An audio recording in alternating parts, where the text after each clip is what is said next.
Hey, I'm Dragon. I am 18 years old and I am asexual.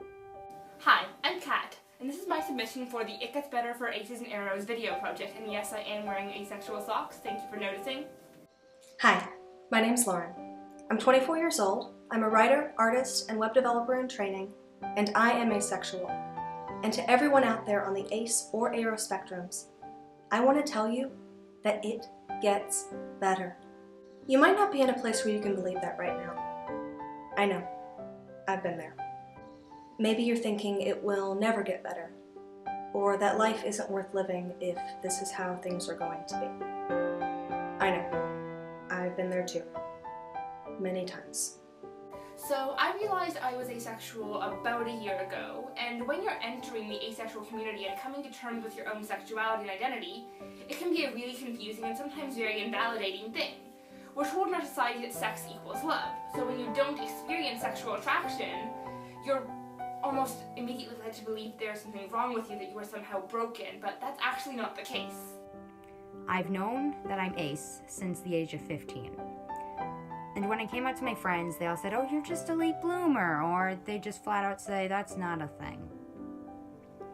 As a result, I put off coming to my mom until about 3 weeks ago. And she said something to the effect of, "Well, it's probably just a phase.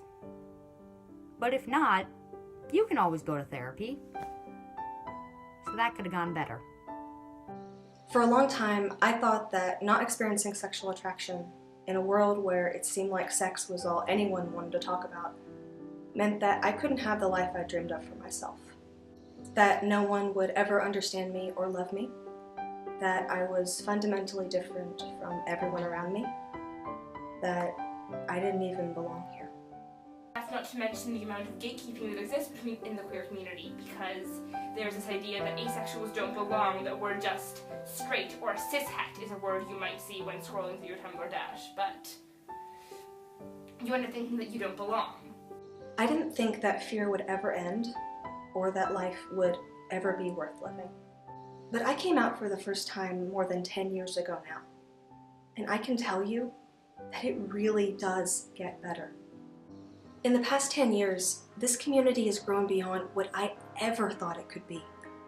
We've gone from a number of asexuality videos I could probably count on 2 hands to so many I can't even start, with further videos on the aromantic spectrum, demis, and gray aces.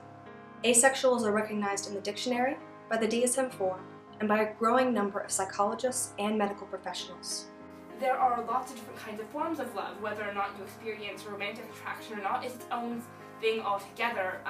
Asexuality is its own huge spectrum. You can't just fit all asexuals into one box.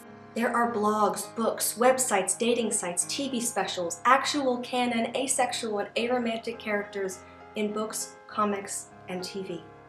In June of 2017, the asexual pride flag stood proud as part of the Tumblr logo. And in October, Asexual Awareness Week became the top trending tag.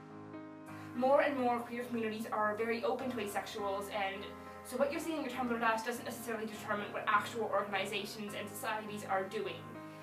We're seeing more asexual representation in the media, and more people are aware that asexuality exists and that it is valid. What I'm trying to say is I've felt alone at many points in my life. But I'm not. And I'm so glad that I found people like the people in this video who understand. People who get it.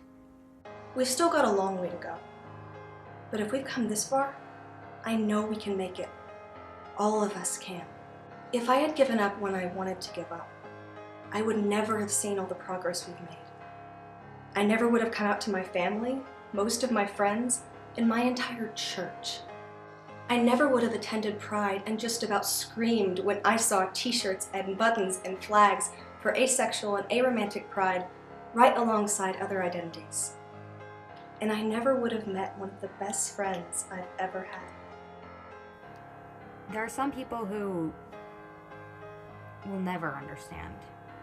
But there are people, Aro people, ace people, or people who are neither, who are just understanding people, who will always support me, no matter what. I can't promise you that things will get better tomorrow, but they do get better. And I'm asking you, please, stay around to see it. To see all the great things I know you're going to do. And it does get better for aces and arrows. It gets better. It always will get better. Please keep trying. Keep fighting. Because our community will never be the same without you in it.